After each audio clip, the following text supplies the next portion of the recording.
Alright guys, you recognize this car. It's T-Wrx. We're back at it finally with another Subi video. And we're just doing some speakers today. My buddy actually ordered his...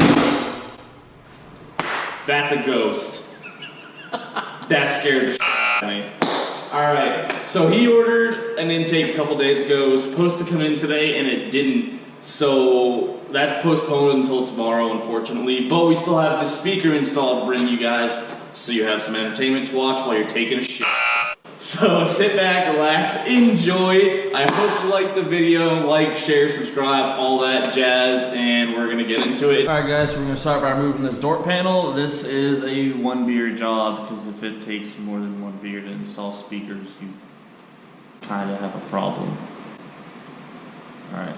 Alright guys, so first step to removing your door panel is just going to be to pop out these little plastic pieces that are behind the handle itself and in the little pull handle on the door itself. Use a screwdriver, they pop right out.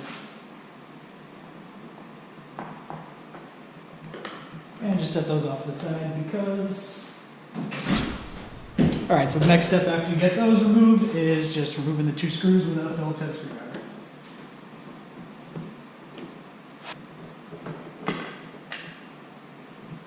Your yanking will be assisted if you have a plastic pry tool.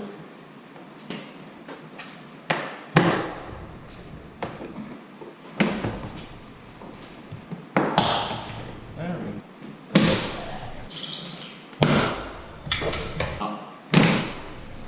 Alright, then you want to lift up because it's hinged from the top, and we can just go ahead and let it hang. And we can get rid of these terrible speakers.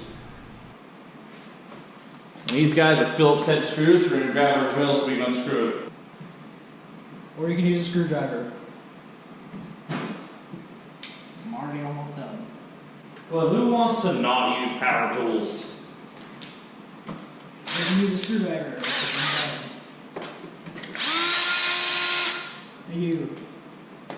And then we can just take a look at these wonderful speakers that Subaru provides as a stock speaker on a $30,000 car. And then you can stab a hole in it because it's a piece of shit. Alright guys, so we got a pair of 6.5 Kenwood KFC 1666R speakers, and then we grabbed these speaker harnesses to make life a lot easier so we don't have to cut the factory harness or anything like that. You guys right into the speaker, big to big, little to little. There's your problem right there, Jeffro. He's breaking it. Not breaking it. He's breaking it. It's fine. It's all good. So after a little bit of fussing, we got it. We're going to plug it in. We're going to start the car. We're going to see if it works.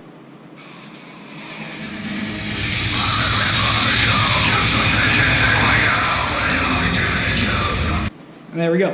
One down. 3 to go. Putting this back together, there's really nothing good to do with this wire, which sucks. Now we're going to drill a couple holes here, just because make life easy. It's surgery.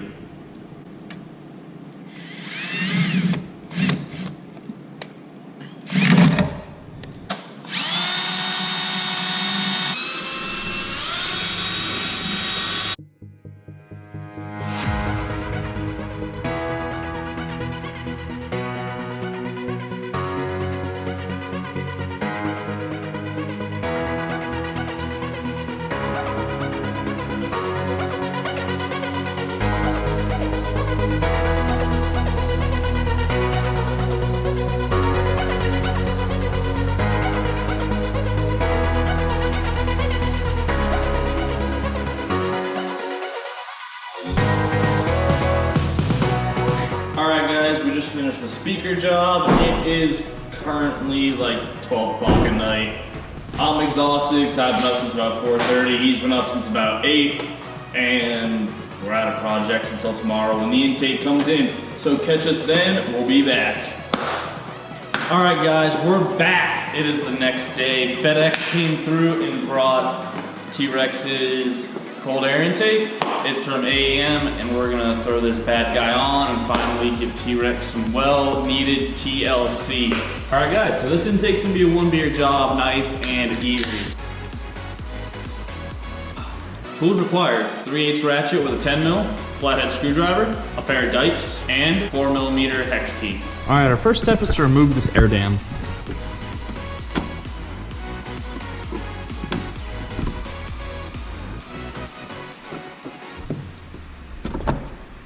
You gotta put a can of man into it.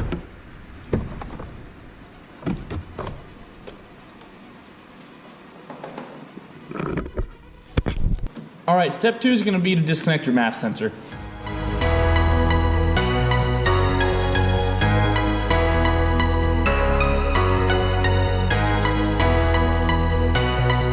Alright, your next step is to remove your air box.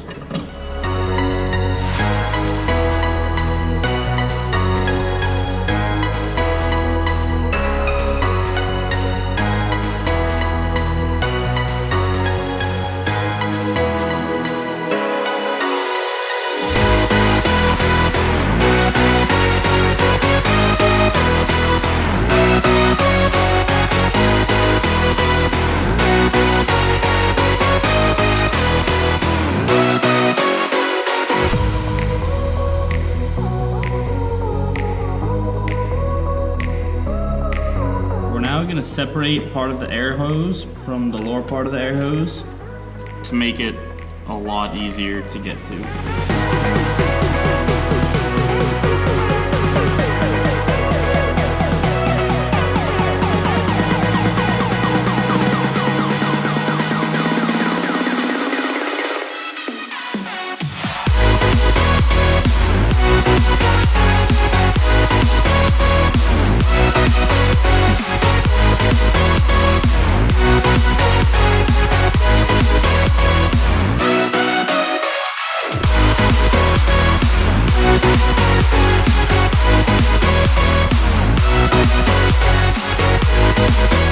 Next, we're going to be removing this bolt right here so we can finally pull this out. This guy was upside down like that, even farther down, and we had quite a difficult time getting at that. So that was fun.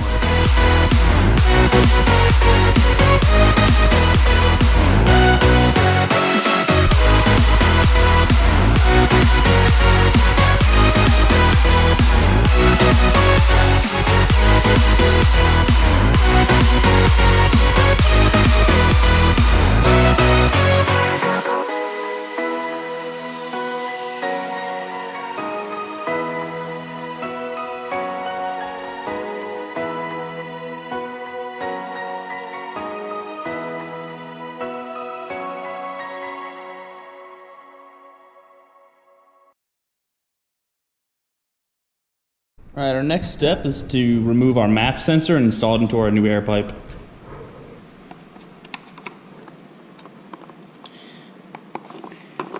With that removed, you can discard your old air top. Now we're just going to go install our Maf air sensor into our new pipe.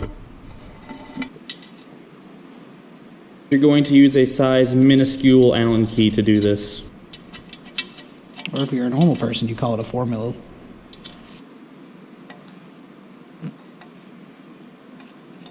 When the Allen key starts bending, you know you have enough torque. Alright, your next step is going to be to install your weather stripping onto your heat shield.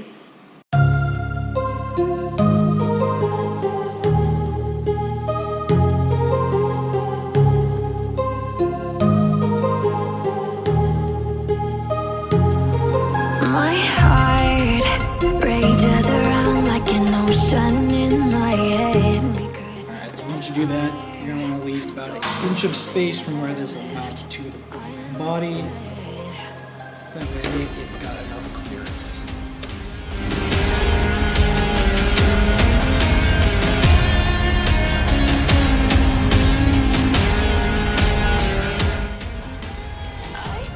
Alright, so now you're going to remove this bolt out of the frame with the ground wire attached to it, and we're going to relocate the ground wire.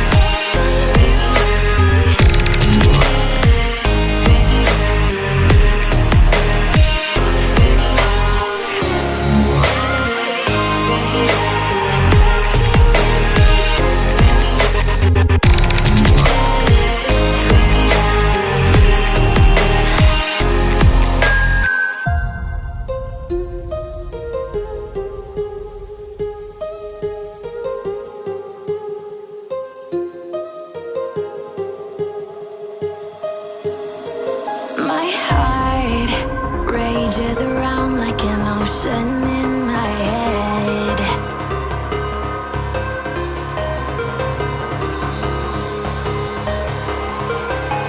I can almost feel you walking in the distance. Next, you're going to use the supplied M6 bolt from AEM to attach the heat shield to the body over on the left side.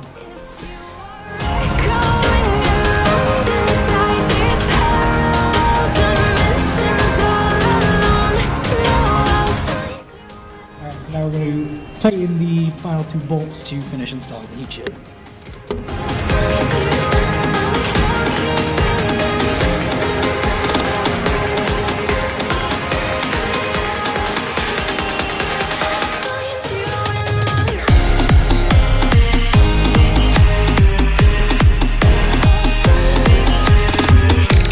Go ahead and install the rubber mount provided by AEM right on this second bolt.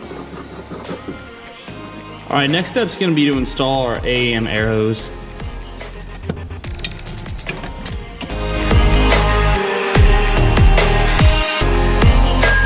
I can almost feel you walking in the distance, but I know that it's not reality.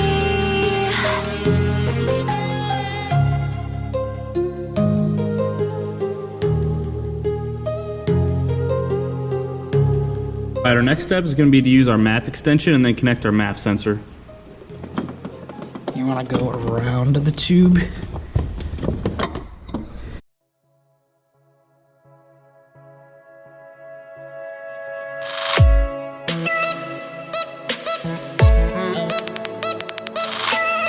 Alright, so we just want to tighten up this nut down here.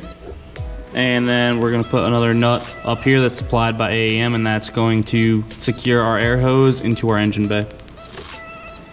Like a mechanic, yo. You fucking impressive. I do alright. Dabble.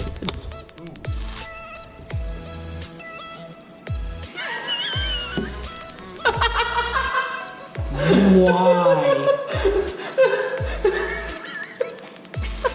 What?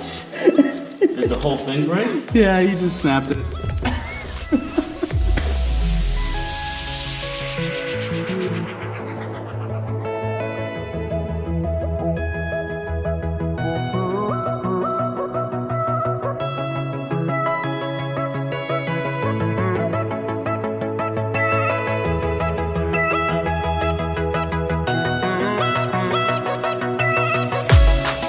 Alright guys, your next step is going to be to install your air filter. Put your clamp on the rubber portion of your filter, make sure you orient it in a way that you can access it easily. And then use your choice of either an 8mm or a screwdriver and just tighten that guy up.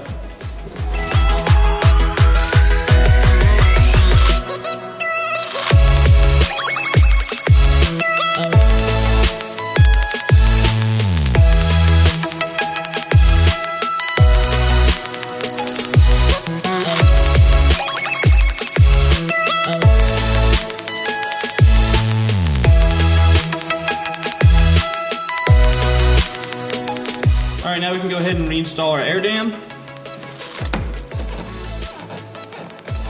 With those 2 plastic body clips.